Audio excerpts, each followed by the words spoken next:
I recently got word that a group of content creators in these YouTube streets devised a plan to end my run and send me a message, but their plans to end me were all foiled by a whistleblower. Now, I didn't believe any of this until they confessed to it on YouTube Live. This may sound silly, but I promise I'm not joking. Apparently, it was a homosexual cult.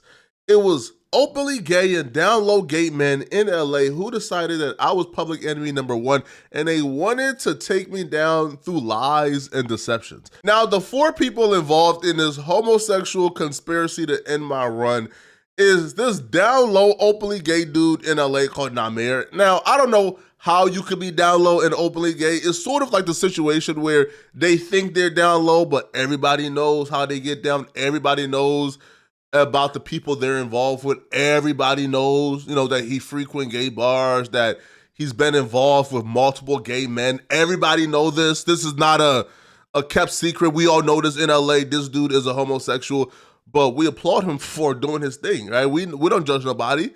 Another dude is this gangbanger dude called Crip Bob. Apparently his name is Slim on YouTube, but like his actual name is Bob, right? So his street name is Crip Bob. Listen, bro, I don't want no smoke with anybody named Crip Bob, all right? You clearly got nothing to lose, my brother, all right? All right? Listen, this dude is one of the dustiest, mustiest, decrepit dudes you would ever see in LA, bro. I don't want no problems with anybody who looks and smells like you, all right? Moisturize. The third person, and this all centers around this particular person, and most important person in this story is this person named Daryl Hill. Now, Daryl is an interesting character, okay? You see, Daryl is a square, a buster, a mark. He's a mark who do crime. I've never seen nothing like this before, bro. He's not a street dude. He's not a gangbanger. He's a mark who apparently can't stop doing crime. So this Mark Daryl grew up in a LA Crip neighborhood, but he was never tough enough to really join. He was never respected. He got beat up, got marked out. Daryl got sick and tired of being victimized by street dudes in LA.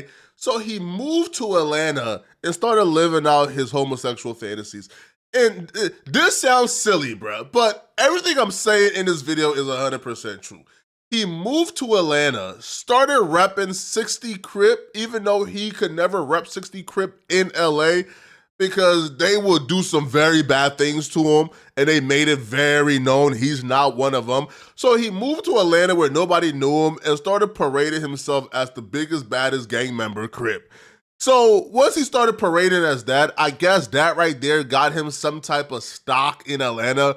And he started diving through boy bussies, all right? He started going through bussies all across Atlanta. Now, his secret was able to float under the radar because he was in Atlanta and not in LA, and nobody really knew who he was, so he floated under the radar. And the fourth person involved is possibly the mastermind of all of this. Her name is Drea. Now, Drea is someone who I don't know nothing about. I've never met Drea. I don't know who Drea is. I've never seen Drea, never talked to Drea, never had any type of communication with Drea, never knew who Drea was before the whistleblower told me everything. But listen up, this is where the story gets interesting. So Drea manages nothing but talentless losers. Dudes who don't get no views, they're talentless, they don't really have nothing unique about themselves, nobody wanna hear their opinions. These dudes are like the bottom filth of YouTube. 95% of the people she manages are the bottom filth of YouTube. So she devised up a plan for these talentless losers to get some attention. And that plan is talk about Poetic Flacco, talk about No Jumper. But eventually these talentless losers couldn't even take full advantage of that particular money glitch because their content was 720p, their reactions suck, the equipment suck, don't know what they're doing, they're reacting to reactions of reactions. These dudes are literally like the worst of the worst. So they had to get more desperate, right? They had to get more creative with getting attention. So they devised up a plan, right? That all the creators under Drea, they were going to do a 90-day full press on Poetic Flacco. They were going to run content on Poetic Flacco, forcing me to respond back to them so they can get some attention. They were scheming and planning this all in group chats. Now, all these people involved are 40 plus or very close to 40. So this is some very weird stuff, taking into consideration their age. Now, the first video that was supposed to go in motion to set off their full court press of Poetic Flacco was a video that was supposed to go on Daryl's channel. Now, this video was their attempt to paint this narrative of me, which was a pretty weak narrative, to be honest, bro. It was a 12-minute video titled Flacco's Gay Love Affair with Dejan Paul Fully Explained. Now, these dudes are so peculiar, they went ahead and Googled this picture of two men, I guess, doing a do and decided to Photoshop my face on it. This is some very weird, and psychotic stuff, bro. Like, these dudes are not normal. So this was supposed to be the first video in the fold, and then once Daryl dropped his video, the other dweebs are supposed to drop their video, and they were supposed to try to paint this narrative. This is when I knew these people were mentally ill. Firstly, them even thinking they could push a narrative or paint a narrative that affects me whatsoever is them being mentally ill. All of them get like 800 views a video, 1,000 views a video, bruh. Y'all don't even have the power, man-wise, bruh, to paint a narrative on Flacco. Like, y'all don't even have like the toolage or the audience to even make a dent in my public perception. All right, so them even thinking they could affect me is absurd. I was really pissed watching this video, not for the reasons you think I was pissed for. I was pissed because if you're gonna make a hit piece on me, if you're gonna try to slander me, bruh, at least have enough respect and decorum not to make a video in your car with bad audio, bad lighting, bad edits, just a sloppy video. And I thought, ugh. The video that was supposed to kick off the intricate plot by these low-budget peons to end my career actually ended their career. The video that was supposed to be my worst nightmare actually ended up being their worst nightmares. You see, these low-budget peons' plan got unraveled before it even begun because they put a lot of trust and faith in the lowest budget peon, Daryl, aka Rich Chopper. You see, Daryl edits everything from his phone. He records what he's reacting to from his phone.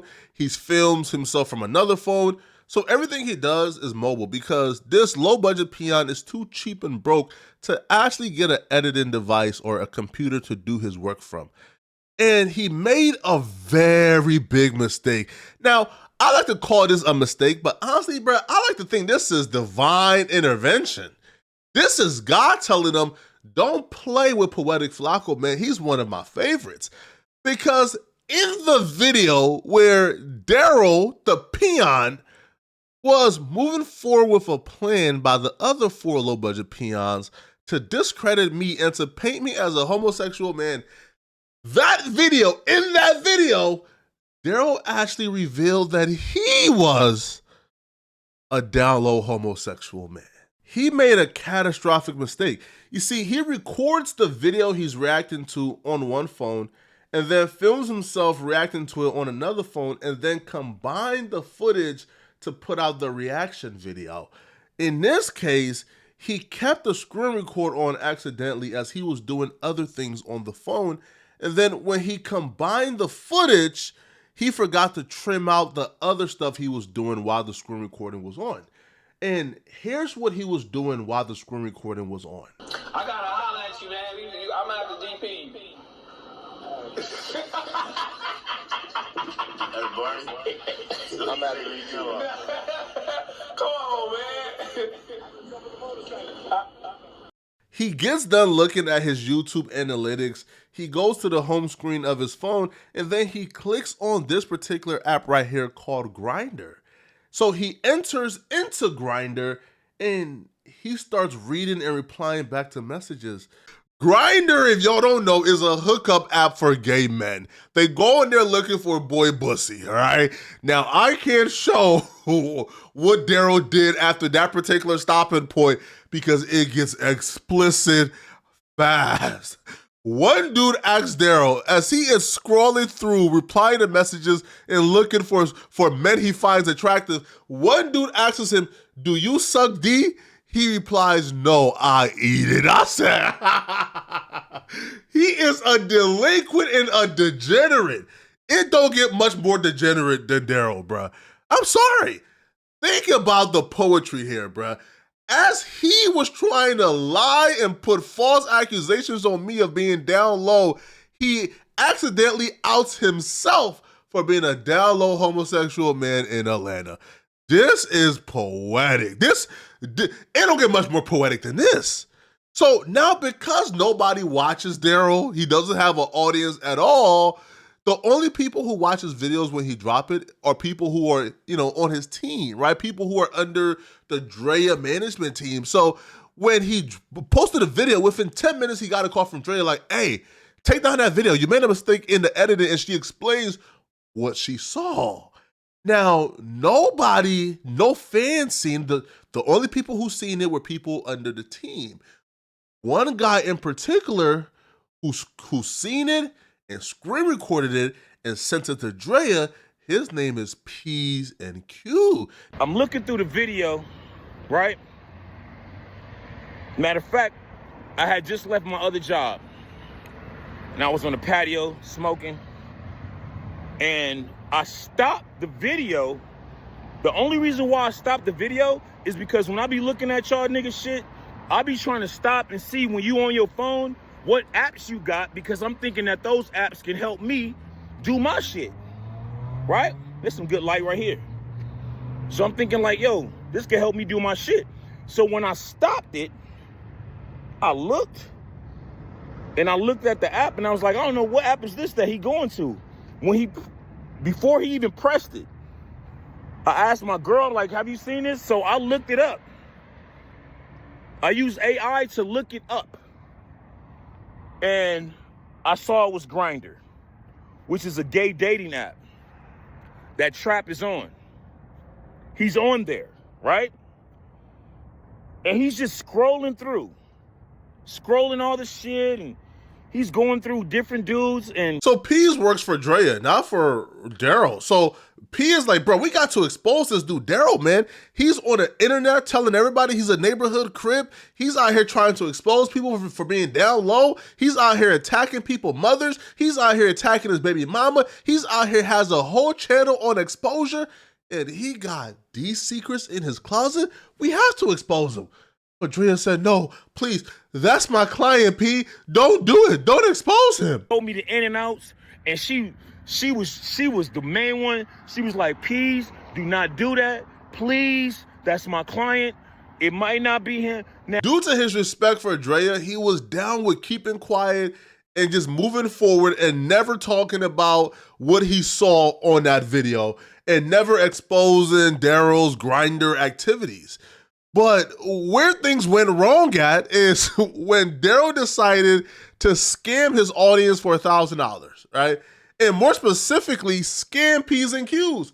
So Daryl told his audience right around the first, hey, listen, man, all right, I want to do a toy drive, right? I want to do a drive for the people.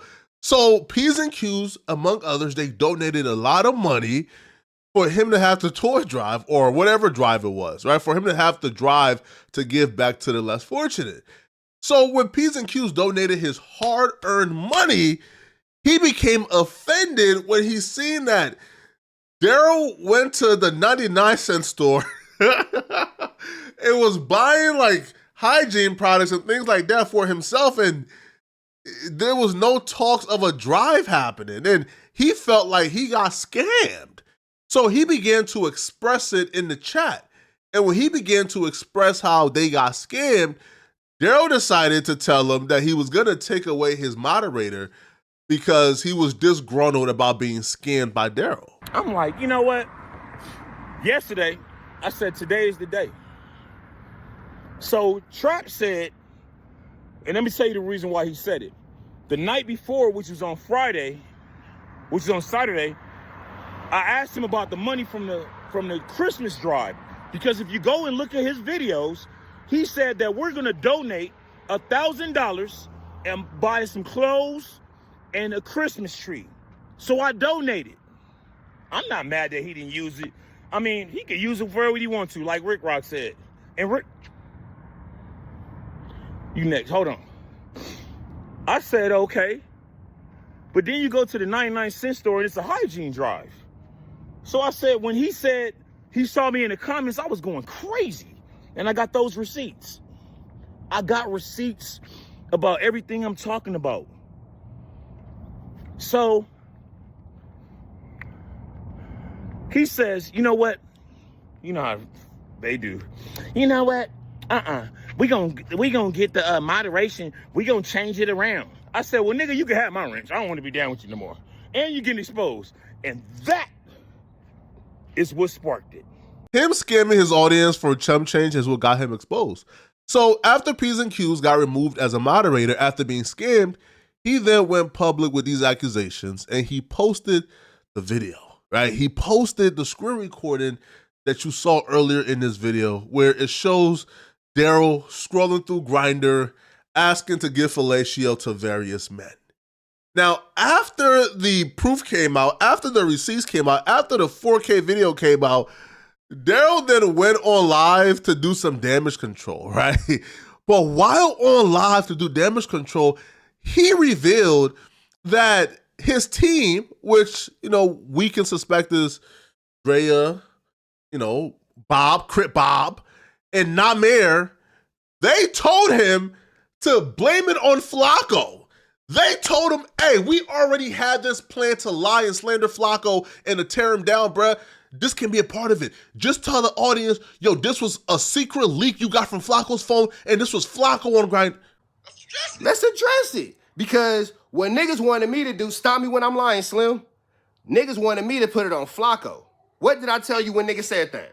Here's how you know there's no loyalty among these peons. Now, Daryl then positions himself as like the moral authority. Listen, man, y'all wanted me to put it on Flacco. What did I say? No, you know, I can't put nothing on nobody.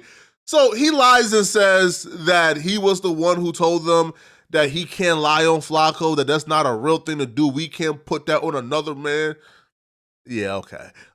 Fam, listen, there's no way in hell that Daryl, the most morally bankrupt person, you can find, that he was the moral authority, that he was the one who said we can't put it on Flacco. Stop it, bruh. If this man knew that there was a plausible way to convince people that I was the one who was on Grindr, bruh, he would have went with it, bruh. But he knew there's no possible way to convince it.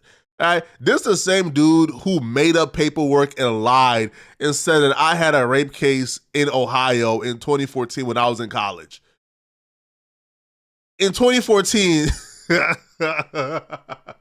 was what, a sophomore in high school? So this clown made up paperwork and claimed that I was a senior in college in 2014 that raped a girl and I had a case.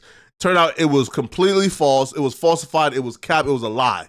So this is the same man who is now saying that he was the moral police by saying I can't put that on Flacco, but you will put a fake rape case on me. Man, cut it out, bro. They said that. And what was my response? You said, no, I ain't gonna do that.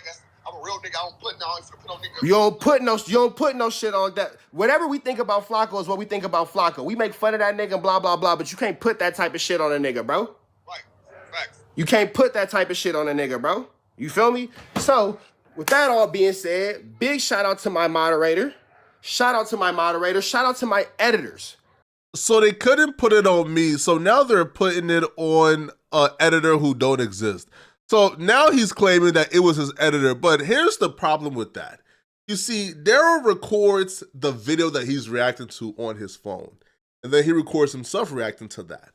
So it couldn't be the editor because you're the one who screen recorded the content on your phone. The editor didn't have possession of your phone, so whatever footage you gather from your phone is footage that came from you.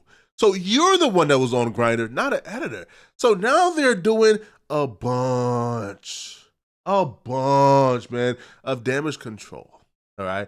Now, I'm going to stop it here because this is just a recap. Tomorrow, I have another video dropping where, you know, we're going to dig a little deeper into, you know, this Drea YouTube management company. We're going to dig a little deeper into, you know, Crip Bob and, you know, the homosexual Namer, you know, and we're also going to dig deeper into some court cases currently going on with Daryl, all right? So this is just part one. We're going to really expose these people, not because I'm an exposed channel, because I'm not an exposed channel. I'm not good at exposing people. I just want to give my opinion, man. But these people are somewhat obsessed with the attention they get from, I guess, talking about No Jumper or talking about me. Now do you guys see what type of sick people we're dealing with, man? All those people are clowns, but we have a 5-part series where we'll be dissecting each and everything regarding these people in that crew. Drea, you messed up, man. All right? You messed up. You really messed up thinking you could sick those peons on me, man. Yo, and I never understood it, bro. Like how come like these dudes were just popping up out of nowhere, creating entire channels dedicated to speaking about me? I just never understood it. I just never understood it. Right? And then I see like who is signed under her, and one dude called, I think like Young Ant or whatever his name is, I don't know him. The minute he signed to her, he started making videos about me too, slandering and lying on me. I said, okay, so this is what we're doing. Okay, Drea. Well, Drea, listen, man, let's play ball, all right? I'm going to destroy whoever you're signed to, but I'm going to also destroy you too for playing with me, all right? Y'all like the video, comment, man, and let me know in the comment section, what do you guys think about this, man? And if you're still watching, click on this video right here somewhere on my screen to find out more about why Tory Lanez just received some really bad news. I'm gonna see you guys in this video. Out of here, folks. Peace.